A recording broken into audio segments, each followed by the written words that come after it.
Numerical जो है capacitor से लिंक्ड है।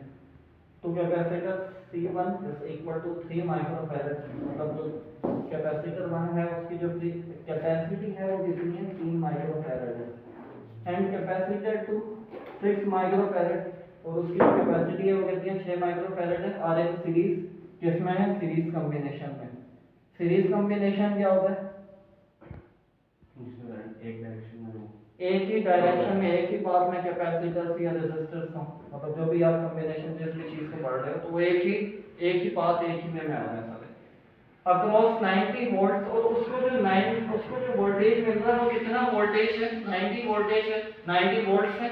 DC direct current supply, calculate the charges on each C1 and C2 and potential difference. आपने मालूम क्या करना है, सबसे पहले हम डेटा बनाते हैं इसका। C1 कितना है हमारे पास, 3 माइक्रोफैरड है। C2 कितना है, 6 माइक्रोफैरड है। आपने मालूम वोल्टेज कितना है आपके पास, 90 वोल्ट्स है। मालूम क्या करना है, calculate the charges on C1 and C2। Charges मालूम करना है कि इस पे कितना चार्ज आएगा और इस पे कितना चार्ज आएगा। तो ये क्या होगा, Q1 मालूम करना है और आपने क्या मालूम करना है, Q2 मालूम करना है। और एंड क्या मालूम करना है, पोटेंशियल डिफरेंस अक्रॉस ईच, दोनों पे वोल्टेज कितना होगा, V1 मालूम करना है और आपने V2 मालूम करना है। अच्छा, अब ये जो है कि करने से पहले आपने ये चीज देखनी है कि जब इस तरीके के न्यूमेरिकल्स आते हैं कैपेसिटर्स वाले या रेजिस्टर्स वाले, तो सबसे पहले क्या करते हैं हम, सबसे पहले हम निकालते हैं total net capacitance, net charge और नेट वोल्टेज। नेट वोल्टेज है, नेट कैपेसिटेंस निकाल लेते हैं, फिर उसके बाद नेट चार्ज निकालेंगे, टोटल या रिजल्टेंट चार्ज और वोल्टेज भी जिसको कहते हैं। अच्छा, ये कौन सी कॉम्बिनेशन है, कॉम्बिनेशन कौन सा ये सीरीज कॉम्बिनेशन है। सीरीज कॉम्बिनेशन में क्या फॉर्मूला होता है कैपेसिटेंस का, सीरीज कॉम्बिनेशन में कैपेसिटेंस बढ़ती है कम होती है, बढ़ती है कम होती है, कम होती है, क्या होती है, बढ़ती है कम होती है, कम होती है सर में तो बढ़ जाएगी, क्या होती है, क्या पैरेलल में बढ़ेगी। 3 कैपेसिटर या 4 की यहाँ पर तो बोलेंगे ना बात, यहाँ पर तो यह है कि आपके पास एक से ज्यादा हो, 2 हो, 3 हो, 4 हो, वो उसके लिए इन जनरल करते हैं हम डेरिवेशन के अंदर। तो वो एक जनरल, एक मैंने 3 का वो बनाया, वरना तो आप फाइनाइट कैपेसिटर्स हो, सीरीज में भी हो सकते हैं या पैरेलल भी हो सकते हैं।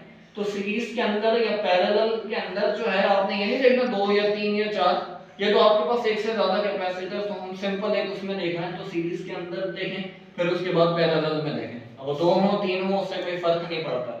तो ये तो आपने उस सेंस में नहीं सोचना है कि 2 हैं या 3 हैं या 4 हैं या 5 हैं, तो उस तरीके से नहीं देखना। आपने ये देखना है कि सीरीज के अंदर क्या होता है और पैरेलल में क्या होता है। फॉर्मूला क्या होता है इसका, सीरीज कॉम्बिनेशन के अंदर, सीरीज कॉम्बिनेशन के अंदर नेट कैपेसिटेंस निकालने का फॉर्मूला 1/CE = 1/C1 +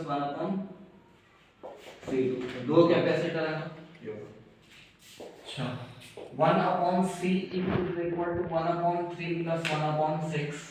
1/CE = ये क्या कर देंगे, 2 से मल्टीप्लाई डिवाइड करवा देंगे तो ये क्या हो जाएगा, 2/6 हो जाएगा।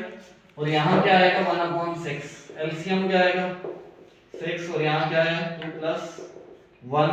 1/CE = 3/6, 3 1 is 3, 2 is 1/CE क्या आ गया 1/2। तो ये रेसिप्रोकल करेंगे तो CE किसके बराबर है, 2 माइक्रोफैरड। मतलब जो नेट कैपेसिटेंस है वो कितनी आ गई है, 2।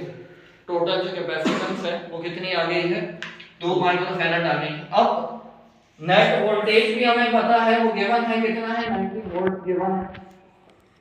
नेट चार्ज निकालना है पहले, तो मतलब ये निकालना नहीं है कि आपने क्या करना है, फाइंड नहीं करना, इसको मालूम नहीं करना है कि इसके अंदर आप जो बोलोगे डेटा के अंदर, ये सवाल के अंदर तो है ही नहीं कि find the charge, total charge, मगर उसको जो आप हर कैपेसिटर के ऊपर जो चार्ज मालूम करते हैं उसके लिए जो है किसकी जरूरत होगी, टोटल चार्ज की जरूरत होगी। तो टोटल चार्ज निकालने के लिए जो है क्या फॉर्मूला हो गया, Q = CV। C कितना है 2, V कितना है 90, तो ये क्या हो जाएगा 180 कूलम, ठीक है 180 कूलम आ जाएगा हमारे पास टोटल चार्ज। अब अच्छा, ये कौन सा कॉम्बिनेशन है, सीरीज कॉम्बिनेशन है, सीरीज कॉम्बिनेशन है और सीरीज कॉम्बिनेशन के अंदर चार्ज सेम होता है या वोल्टेज सेम होता है? तो सीरीज में वोल्टेज सेम चार्ज होगा। सेम क्या होता है? चार्ज सेम होता है, वोल्टेज सेम होता है। सर वोल्टेज सेम होगा। वोल्टेज सेम, जी आप बताएं क्या सेम होता है? करंट सेम हो।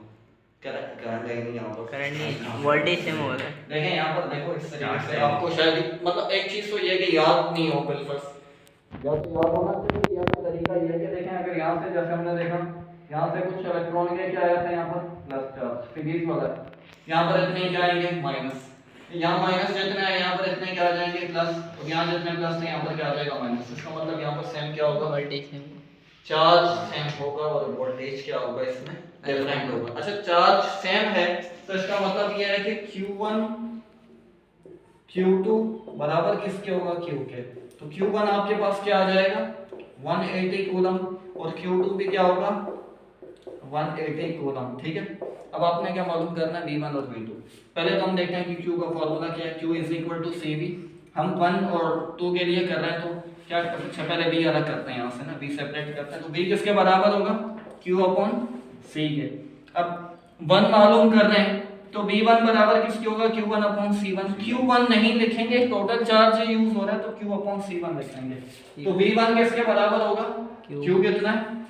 180 डिवाइडेड बाय 3। कितना आ जाएगा ये? 1। V1 जो है 3 1 जा 3, 60 वोल्ट्स आ जाएगा। ठीक है। अच्छा एक चीज ये है कि टोटल वोल्टेज कितना था? 90 टोटल वोल्टेज कितना है? 90। तो 90 में से 60 वोल्ट जो है वहां पर अप्लाई हो गया किस पर? C1 पे, कैपेसिटर 1 पे, तो बाकी कितना वोल्टेज बचेगा? 30। एक तो तरीका ये भी है, मगर हम क्या करते हैं उससे निकालते हैं। V2 किसके बराबर होगा? Q2 upon C2। Q2 हमें पता है क्या होगा? टोटल चार्ज यूज करेंगे तो V2 किसके बराबर है? Q कितना है? 180। C2 कितना है? 6। तो क्या आ जाएगा? 6 1 जा 6, 3 जा तो 30 30। ठीक है। तो ये आपके पास क्या आ गया? V1 V2 8। Q1 Q2। ठीक है।